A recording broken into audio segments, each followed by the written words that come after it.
Hey, what's going on, guys? So, I wanted to do a video kind of going over my thoughts for AOA and M&M. That's Adrullan Online Adventures and Monsters and Memories. I've play tested both of them pretty thoroughly now, and I just want to kind of give my thoughts on what I think of both of those games, and also kind of my thoughts on MMOs in general for myself right now. I would say that I've gone through a burnout phase, maybe not in the traditional sense where I just don't want to play MMOs at all, but where I'm just kind of burnt out with how MMOs feel versus like a time sink versus the reward that I get from them. And I think after playing both Adrullan Online Adventures and M&M, it really highlighted a pretty glaring issue for me when it comes to MMORPGs right now. Just to kind of give some background, I've played, EverQuest, EverQuest 2, World of Warcraft, Rift, Aeon Online, Terra Online, God, uh, Throne and Liberty, most recently. There's been quite a few MMOs that I've played in the past, and even games that people might call MMOs, but they're not really, like Destiny 2, and a few games that are kind of similar like that. But I'm going to stick mostly with like the MMORPG stuff. So like EverQuest, EverQuest 2, World of Warcraft, Rift. After playing Adrullan Online Adventures and M&M recently, it really brought back a lot of nostalgia for me for very slow, tedious, planned group content. It used to be like that for EverQuest for me for a long time, up until some of the more recent EverQuest emulated servers, where it was very, it had to be planned content. I had to go in with a static or a group of people who planned to group. Otherwise, I just flat out wouldn't have the time to participate. One of the big issue I would say when it comes to these games is the fact that they are going to be very, very slow. They're going to be very grindy. It's going to be very punishing. You're going to have corpse runs. You're going to have lots of stuff happening that a lot of MMOs these days have kind of streamlined. I mean, World of Warcraft, you've got basically whenever you die, you've got your flying mount that you basically go like 150% faster, just flying through the air just to find your corpse. And, it's no harm, no foul. There is still a corpse recovery, but it's pretty easy to go about doing it. EverQuest these days, whenever you die, you immediately spawn with all of your gear. You don't lose any well, you do lose EXP. They have like the perk on live EverQuest where you can avoid de-leveling. On certain emulated servers these days, whenever you die, you basically just spawn immediately with everything like nothing happened. That is my preferred method of death. I've always said that the punishment for death should be death itself, and basically, going back to your area and resetting back up, that should be the biggest punishment that you really have to deal with. Certain games do a good job of making it not feel like a damning experience. It's just a punishing experience. And Monsters and Memories and AOA both, they do it a little bit different. So at least AOA, during the playtest, there was a corpse summoner. You could pay silver. The amount of silver you paid was equivalent to the level you were. So if you were 15, you'd pay 15 silver, and it would immediately spawn your corpse on top of you. But you still, whenever you died, you spawned with like your gear and your money. So your corpse recovery was just your like bags, your inventory. M&M, however, is very classic punishment. You die and you have nothing. You also have to go back. You don't even have your spells. So you have to go back and recover your corpse to get your spell book back and everything like that. That is by far above and beyond the most punishing corpse recovery experience I've seen. So to give you guys some perspective, like I work a full-time job. I work 45 hours a week, sometimes 50. So from my perspective, Monday through Friday, if I have some free time, I might have 2 to 3 hours to stream. And that's me giving up my dinner time. my date time, my relationship time, my book time. I'm giving up my, my other time to be able to sit down and game, sometimes to be able to stream too. And if I were to choose a game these days that would, take that valuable time away, I would have to pick a game that would make me not feel so punished. So M&M, fantastic looking game. I mean, God, the Kelethan looking area is so fantastic and huge, and the Freeport looking area, I'm going to get those names wrong. I think it's called Night Harbor, but those areas are awesome. I mean, it's such a good game. I really, really can't wait. But if there's one thing that's going to prevent me from playing it, it's going to be the planned time and the corpse recovery time. Because say if I sit down and I hop in and I finally find a group, 30 minutes in, you have to walk there. And then by the time you get there, you might have an hour of grind time. And then say you die. And then now you get to spend the last hour of your day, of your playtime, going to recover that corpse. AOA, of course, if they keep a corpse recovery person, then that's not really going to be something you're going to have to worry about. And if I had to choose, one of the two games to play, I mean, obviously I'm going to pick the less punishing experience. Don't get me wrong, I'm not saying that this is something that's going to be set in stone. They're both still very early alpha. There's a lot that could change. They're both very early alpha. I mean, AOA, we're still looking at probably at least another solid 2 years before we even reach early access. M&M is supposed to be hitting early access in January with content all the way up through level 60. And after spending, close to 15 hours playing over my birthday vacation, and I have one character that's like level 8, I want to say, and a couple other characters that are close to level 5. It's a fun experience. It's very, very fun. I'm really liking what I'm seeing, but whew, that is a grind. And I know that's what I'm signing up for, so please don't get me wrong. You hardcore Andes out there, please don't throw your hands up in the air and start just immediately typing on the keyboard about how, that's what I signed up for, and don't ask them to change that. I'm not asking to change that. I'm just kind of giving my perspective of the person like myself who has to choose between one game or another for maybe 2 to 3 hours a night. I'm going to pick something that I can get the biggest bang for my buck. I'm going to get the most reward from. So preferably something with either no corpse runs or something with an easy corpse run. Trade skills. They both have very, very thought out trade skill systems. It seems to be something that is very, maybe not intricate, but AOA, like Adrullan Online Adventures, has such an intuitive trade skill system where you can basically get a trade skill going and you can set it and walk away and do something else. That's phenomenal. I have heard nothing but praise for the trade skill system that Adrullan Online Adventures is bringing. And it seems like they're kind of intricate woven. So certain things, you'll have to work on certain trade skills to improve other trade skills, which is cool. I don't really normally do trade skills. I've done trade skills in EverQuest enough to get my Rogue 2.0, and that's it. Final Fantasy 14, I've done some trade skills on. That's another game that's worth talking about when it comes to punishing versus rewarding.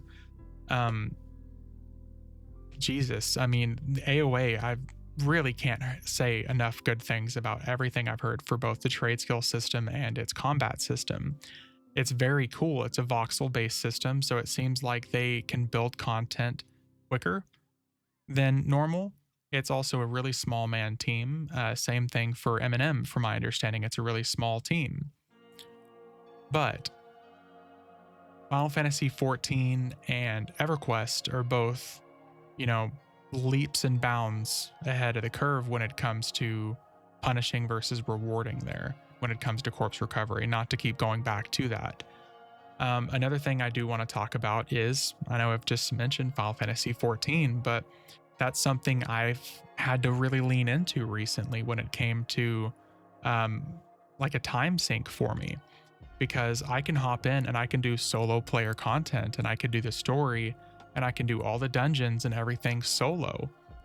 You know, that's something that some of these EverQuest emulated servers provided to me for a really long time. And, you know, who knows how things are going to end up turning out. I went back to live EverQuest and I booted up a character just to kind of see if it's something I'd be interested in going back to. And EverQuest will always be my baby. It will be the one thing I seem to have an abundance of knowledge for, an abundance of passion for. But it's just something I don't know if it's going to be sticking around long enough for me to mentally want to keep that information available. And I'm not just talking about emulated servers, I'm talking about live EverQuest in general. You know, it's dwindling content. It's something that's 26 years old at this point. I don't know if it's going to be something that's worthwhile for me sticking around. So we're actually getting, you know, the use of the name Variety when it comes to Variety Void. Another video game that I played recently was Terra Classic. It's an emulated version of Terra. Fantastic experience, but even that, it's very, I wouldn't say solo friendly, but after playing it even for 4 or 5 hours, it feels like something that you can play and get a good chunk of things done solo. And you know, the moral of the story that I'm trying to get to when it comes to referring to solo and punishing and corpse runs and stuff like this is I want AOA and M&M to be successful. I've said the same thing about Pantheon. I want them to be successful video games because a competitive game market like that will breed more creativity and competition when it comes to a player base like that, because there are a lot of people who play EverQuest that also play M&M, that also play AOA, that are also interested in Pantheon. And, you know, most of the time, if they're going to be picking and choosing, they're going to be kind of competing with each other to get those same players. Now, there might be obviously some people who will only play, you know, EverQuest, or they will only play M&M, or they will only play AOA, or only play Pantheon. There are obviously going to be those people, but there are going to be a lot of people. They're going to have to pick and choose between what they want to play eventually. And I'm just hoping that there are going to be some things that might provide a very intuitive solo player experience, as well as an additional group player experience. And if that's something that is completely out of the scope of things, that's fine too. I mean, maybe it's just something that, like M&M, if they never plan on really providing a really good solo player experience, it's something I'll have to make sure I plan a group, a static. It's something I can maybe play once or twice a month, and, you know, that will be my stint with it, and that's okay. Again, I'm not asking them to change what their game is going to identify with. I'm just saying, from my perspective, it would be nice if that is an available option. AOA seems like that's going to be very possible as well, because I mean, with the trade skill system, it seems like in general soloing is punishing, but also still possible. Final Fantasy XIV, it's very much so an RPG MMO.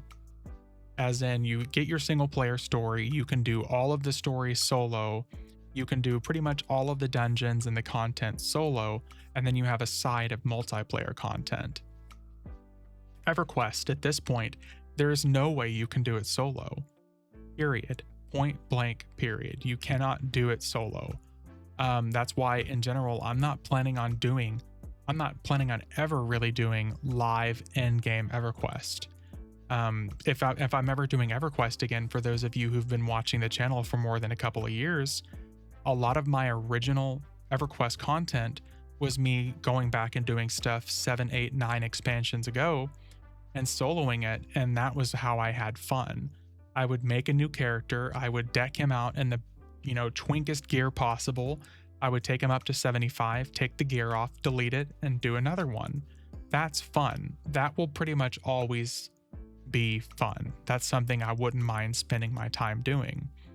But if I'm looking for content that's going to be new and exciting, I have to start choosing between some of these MMOs that are coming out. Another one that's going to be is Ashes of Creation. That's another one that I would really like to go out and play. But, wrapping back to M&M and AOA for a review, I really want to give both of them a really high rating, because both of them I sank, over 20 hours into. Both of them I had a very good time playing, but both of them I also basically went into with a group. So my perspective on those are based off of group content. I didn't really do anything solo. I didn't touch the trade skills. It's just all hearsay. It's as group content is concerned, AOA right now is definitely like a 10 out of 10 for me. I loved the graphics. I loved what I saw when it came to group content. I loved what it came down to when with my experience, as far as I could kind of delve off and look into doing some stuff solo a little bit. But for the most part, the environments 10 out of 10, animations 10 out of 10, sounds and graphics 10 out of 10. The spell graphics are fantastic. M&M, I really want to give probably a 9 out of 10. And the only thing that's bringing it down for me right now is the fact that the corpse run situation is so damning that it's actually a little daunting for me. There was at one point that we had a group where one of our people died, and whenever he finally came back, we're talking like a 35-minute affair for him to go through and come back and run back to us. And whenever he came back, we got aggroed by another group of people where we had more deaths. Is that, personal problem? Yes. Is it something that is still, going to have to be something that's learned? Yes. I mean, the graphics for M&M, 10 out of 10. Music, 10 out of 10. Animations, 10 out of 10. The character models and everything. We had some people came in, they were making fun of the graphics, but when we showed them other graphics, they ended up loving it too. It genuinely takes a lot of the nostalgia that I had from EverQuest and just turns it up. It gives me a new player experience. So, I mean, both of them I'm super excited for. So don't get me wrong, I'm not bashing either one of them. I'm just giving my perspective. I'm really excited for both those games. But for the sake of my content right now, and for the sake of, what I can do without feeling like I'm kind of bashing my head against a brick wall, I'm going to have to pick and choose the content that I can play in the limited time frame that I have. And for those of you who are parents or, you're long shift workers, stuff like that, I kind of feel like it's going to be the same situation for you. I mean, if you guys had to pick an MMO to play at this point, what would it be for you? Would it be something that you can play over and over again, but requires a group and it's a punishing experience? Or would it be something that you can delve into and have a decent solo experience and a fun group experience, and you've got trade skill stuff, and you've got, basically it's like taking EverQuest and putting it in voxels. Then you've also got M&M, which is this giant fantastical experience where they've already got content available level 1 through 60. I mean, they're going to be doing some more playtest in September and November, I want to say, and then early access is in January. AOA, I don't have any idea when the next playtest is going to be, so I don't know when I get to look forward to streaming that next. But meanwhile, I've got Final Fantasy XIV. I've even got World of Warcraft if I really get bored with MMOs. EverQuest right now is just really in an interesting place where I'm having a hard time forcing myself to go back and look at the same content, even if it's on an emulated server or a live EverQuest server. I still love it. Like I said, it's still my baby. It's still the thing that I seem to just know way too much about. But I don't know. Playing M&M and AOA both got me thinking about EverQuest as a whole and what I really wish that we would see in future MMOs. And the thing is I don't really think that there's any new MMOs coming out that are going to be giving me the experience I really want. as far as like a fun solo player experience, in addition to maybe some story, in addition to this massive perspective, this massive video game. Because Throne and Liberty has PvP in it. A lot of these MMOs these days either have a pay to win aspect or PvP involved, where it's really hard to be interested. So I'm just kind of curious as well if you guys have any MMOs on the mind that you can think of that you're playing. Like, what are you guys playing right now in the lull period of MMOs? I mean, or are you switching to single player stuff right now? I know I kind of completely diverged from what the topic of the video was, but I'm just kind of curious to see what everybody else is into right now. Like, what would you want to see? What is something that you'd be willing to play right now? Anyways, guys, thanks for watching. We'll see you guys in the next one.